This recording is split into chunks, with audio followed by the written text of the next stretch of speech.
Subscribe कीजिए शब्द सम्राट news channel को और बेल आइकन को भी दबाइए लेटेस्ट न्यूज सबसे पहले देखने के लिए।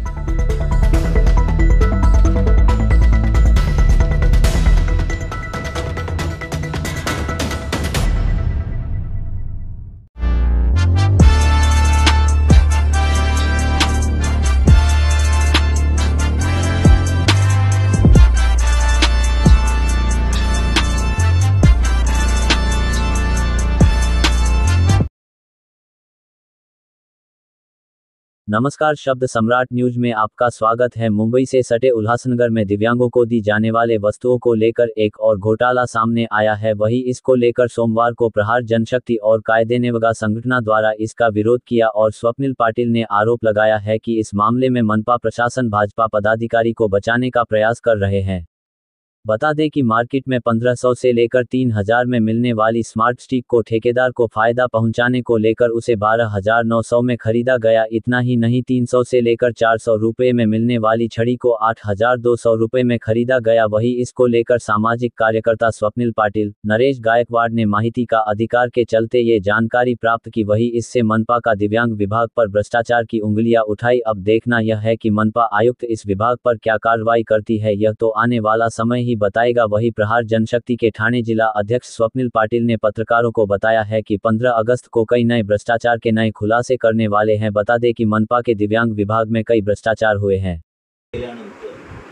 प्रशासनाची एखादी सफिशियंट नोट तर असेल की या वस्तू आपण घेणं गरजेचं आहे, याची दिव्यांगांना गरज आहे, ते घेतल्या पाहिजेत, ते असेल तर दाखवा ना एखादी सफिशियंट नोट। कोणी प्रपोज केलंय, किंमत ठरलेली असेल, समजा आपल्याला गाठी घ्यायची आहे तर अंदाजित 800 रुपयाची, 400 रुपयाची, 1200 रुपयाची काहीतरी असेल की नाही। महाराष्ट्र पुणे यांच्याकडून काय पत्र आलं होतं त्या बाबतीमध्ये अंतर्गत तपासासाठी स्टिक घेण्याबाबत डोक्यातली ऑडिटमध्ये काय मला पॉईंट येऊ द्या सर। मी त्या बाबतीमध्ये मी त्यांना माफी गुन्हा तर दाखल करा पहिला राजेश गंगावेंच्या ती पत्र कोणी दिली आणि माझ्या लक्षात आपण गेलो आणि हिरिंगला आला आणि हे पत्र मागे घेतले अशा तक्रारी खोटंही करतात ते।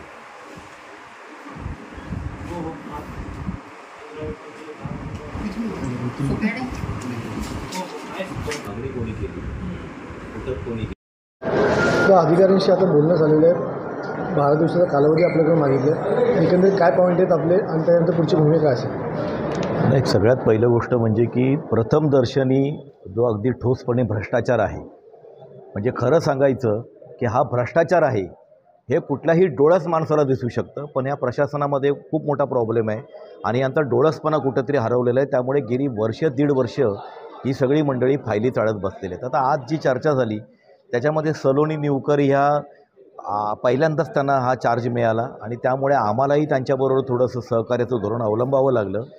त्यांनी असं आश्वासन दिलेलं आहे की पुढच्या 12 दिवसामध्ये ह्या संपूर्ण प्रकरणाचा फाईल तपासून वस्तुस्थिती दर्शक जो अहवाल आहे तो मी आयुक्तांना सादर करेन आणि त्यानुसार आयुक्त जे निर्देश देतील त्यानुसार आम्ही विभाग प्रमुख आणि कंत्राटदार आणि इतर जे जबाबदार लोक असतील त्यांच्यावरती कारवाई करू असं त्यांनी आश्वासन आम्हाला दिलेलं आहे आणि त्यांच्यावरती विश्वास ठेवून आम्ही आज थोडंसं नमतं घेतलेलं आहे। इथे सगळ्यात मोठी गोष्ट काय आहे की जो ॲडव्होकेट स्वप्निल यांनी सुद्धा उल्लेख केला की कंत्राटदाराकडे ह्यांनी खुलासा मागवला किमतीबद्दल। 12-13 हजार एका काठीची किंमत कशी काय होऊ शकते।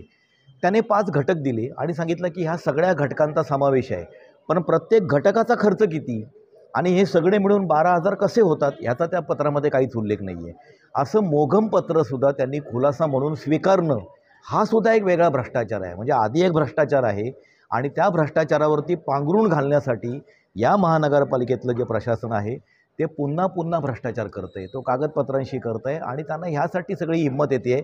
जे त्याचा उल्लेखसुद्धा ॲडव्होकेट स्वप्निल पाटील यांनी केला की ह्या सगळ्या प्रकरणामध्ये राज्यातली जी सत्ताधारी भारतीय जनता पार्टी आहे त्याचे पदाधिकारी याच्यामध्ये गुंतलेले आहेत आणि सरळ सरळ दिसतंय की वर्ष दीड वर्ष जर एवढ्या आयुक्त मॅडम वगैरे जर घाबरत असतील IAS दर्जाच्या कारवाईसाठी, याचा अर्थ कुठेतरी सरकारमध्ये बसलेले जे मंत्री, उपमुख्यमंत्री, मंत्री यांचा त्या पदाधिकाऱ्याला पाठबळ आहे हे स्पष्टपणे दिसतंय। कोणाला वाचवण्याचा प्रयत्न अधिकारी जे भारतीय जनता पार्टीचा जो पदाधिकारी आहे याच्यामध्ये ते स्वामी एंटरप्राइजेस वगैरे सगळ्या बोगस कंपन्या आहेत, ज्यांनी टेंडर भरलेले त्या बोगस कंपन्या आहेत। त्यांचा कुठे पत्ता नाही आहे. म्हणजे याची जर चौकशी झाली तर याच्यामधून एक मोठा घोटाळा वेगळ्या प्रकारचा बाहेर येईल.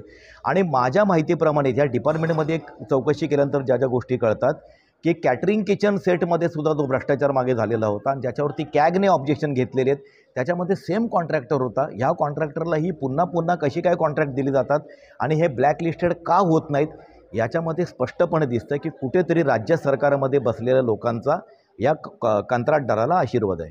15 ऑगस्टच्या दिवशी पुन्हा आंदोलन करण्याची बघा, याच्यामध्ये हा फक्त एवढाच विषय नाही आहे. या उल्हासनगर महापालिकेचा जर कारभार आपण बघितला तर जिथे जिथे गोरगरिबांचा प्रश्न येतो, जिथे जिथे झोपडपट्टीमध्ये राहणाऱ्यांचा प्रश्न येतो, जिथे जिथे तळागाळातल्या लोकांचा प्रश्न येतो, तिथे तिथे ही महानगरपालिका प्रचंड असंवेदनशील पद्धतीने वागते.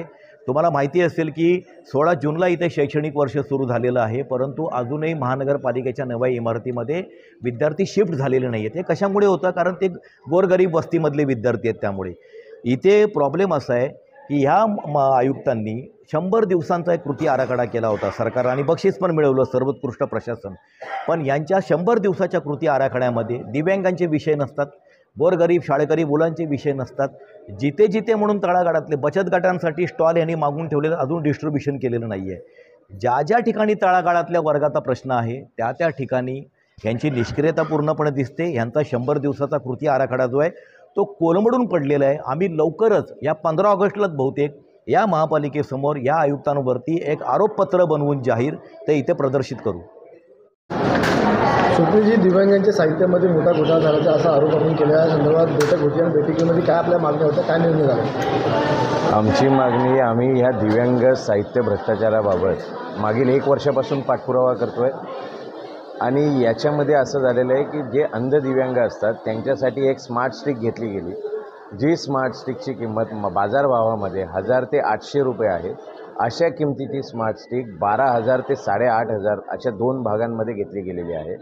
जी स्मार्ट स्टिक घेतलीच गेली नाही, फक्त कागदोपत्री घेतली गेली, त्याचं बिलं लाटले गेले.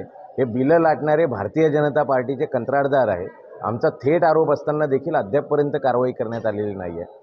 कदाचित भारतीय जनता पार्टीची सत्ता सरकार असल्यामुळे ही कारवाई करण्यासाठी विलंब होतो आहे का, हा प्रश्न आता आमच्यामध्ये उपस्थित झालेला आहे.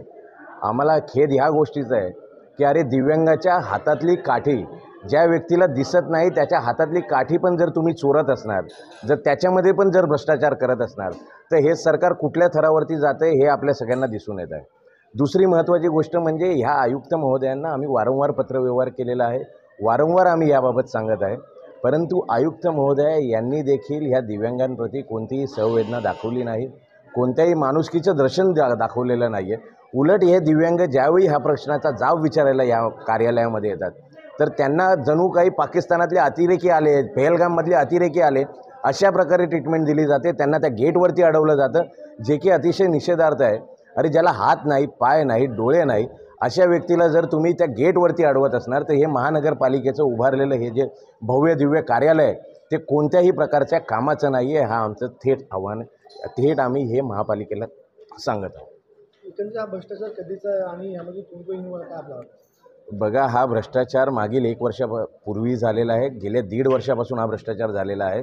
याच्यामध्ये 12 ते 15 लाख रुपये लाटले गेले आणि याच्यामध्ये कोणत्याही प्रकारची स्टिक घेतली गेलेली नाही आहे. ज्या स्टिक घेतल्या गेल्या त्या पण डेमो म्हणून एखाद्या व्यक्तीने हे यांना डोनेट केलेल्या स्टिक होत्या, त्या फक्त दाखवण्यापुरत्या होत्या, त्या वापरण्यात आल्या नाही. जे कंत्राटदारांनी खुलासा मागवलेला आहे कंत्राटदाराकडनं, त्या खुलासामध्ये कोणत्याही प्रकारचं प्रॉपर उत्तर नाही आहे. त्यांनी सांगितलं आहे की पुढील 8 वर्षामध्ये ही स्टिक कधीही जर खराब झाली तर आम्ही ही बदली करून द्यायला तयार आहे. पण इथे जर उद्याचा ज्या माणसाचा भरोसा नाही आहे त्या व्यक्तीला तुम्ही पुढील 8 वर्षाचा कोणता भरोसा देत आहे? आणि हे जे दिलेलं मोघम उत्तर आहे ते आयुक्त महोदयांनी कोणत्या तत्वावरती मान्य केलेलं आहे हे एक मोठं प्रश्नचिन्ह आहे. आम्हाला कधी कधी आता हे संशय झालेला आहे की आयुक्त महोदय देखील या दिव्यांगाच्या या भ्रष्टाचारामध्ये बरबटलेले आहे. मागील 1 वर्षापासून या संदर्भात पाठपुरावा करतात, तुम्ही इथली यंत्रणा आपल्याशी कशा प्रकारे व्यवहार करतात? दिव्यांगांप्रती यांना कोणत्याही प्रकारच्या सहवेदना नाही आहेत. दिव्यांगांना वाऱ्यावर सोडण्याचं काम केलं जातं आहे आणि दिव्यांगांवरती अशा प्रकारचं जर दिव्यांगाच्या साहित्यामध्ये भ्रष्टाचार करत असेल तर आम्ही कदापि या कोणत्याही अधिकाऱ्याला सोडणार नाही. आता आम्ही तुमच्यासमोर सांगतो की ह्या संपूर्ण प्रकरणाचं आम्ही 11 दिवसामध्ये एक चौकशी अहवाल सादर करत आहोत हा चौकशी अहवाल आम्ही आयुक्त महोदयांकडे, जिल्हाधिकारी साहेबांकडे पाठवणार आहोत आणि ह्या चौकशी अहवालामध्ये आम्ही संपूर्ण त्याच्यामधले डिटेल्स देणार आहोत की हा घोटाळा झाला कसा. जर कंत्राटदाराचे ॲड्रेस नव्हते, पुरवठादाराचे ॲड्रेस नव्हते, बायफर्केशनमध्ये कोणत्याही प्रकारची किमतीच्या समोर कोणत्याही प्रकारच्या बायफर्केशनमध्ये वस्तुस्थितीच्या ऐवजी कोणतीही किंमत लिहिलेली नव्हती, अशा सगळ्या परिस्थितीमध्ये तुम्ही 12,000ला काठी खरेदी घेताय. ज्या ठिकाणी DBTची व्यवस्था करण्यात आलेली आहे, सरकारमध्ये सगळ्या योजना ह्या DBT मार्फत करण्यात याव्या हा सरकारचा आदेश असताना कोणाच्या सांगण्यावरनं यांनी हे साहित्य खरेदी केलं आणि असे कोणत्या दिव्यांगांना दिलं त्याचीही देखील यांच्याकडे कोणतीही नोंद नाही आहे. जर तुम्ही 138 स्टिक विकत घेतल्या तर तुम्ही अद्यापपर्यंत 27 दिव्यांगांनाच का स्टिक दिल्या. आणि ज्या व्यक्तीला दिसत नाही, ज्या व्यक्तीला डोळेच नाही आहे, तुम्ही अंध व्यक्तीच्या हातामध्ये स्टिक देताय आणि त्या स्टिकला टॉर्च देताय. अरे थट्ट्याचा लावलेली आहे का तुम्ही या महानगरपालिकेने दिव्यांगाची. भाजपचा एक तुम्ही उल्लेख केला, कोण तो कंत्राटदार आहे, काय ते संबंध आहे? भारतीय जनता पार्टीचा पदाधिकारी यांनी ह्या दिव्यांगाच्या पैशाचा मलिदा खाल्लेला आहे, यांनी याच्यामध्ये भ्रष्टाचार केलेला आहे आणि याच्यावरनं दिसून येतं आहे की भारतीय जनता पार्टीचं उद्दिष्ट काय आहे. जे लोक ज्याला दिसत नाही त्या दिव्यांगाच्या हातातल्या छडीमध्ये जर भ्रष्टाचार करत असतील तर सरकार कोणत्या स्तरावरती जातं हे तुम्ही स्वतः पाहू शकता. तो व्यक्ती कोण आहे, नाव काय, उल्लेख काय? मला अद्यापपर्यंत जे काय आमच्याकडे कागदोपत्री आहे तर कागदोपत्रीमध्ये त्या व्यक्तीचे फक्त लेटर हेड आहे. लेटर हेडमध्ये सगळं काही बोगस आहे, परंतु यांच्याच अधिकाऱ्यांनी सांगितलं की संबंधित व्यक्ती हा भारतीय जनता पार्टीचा आहे.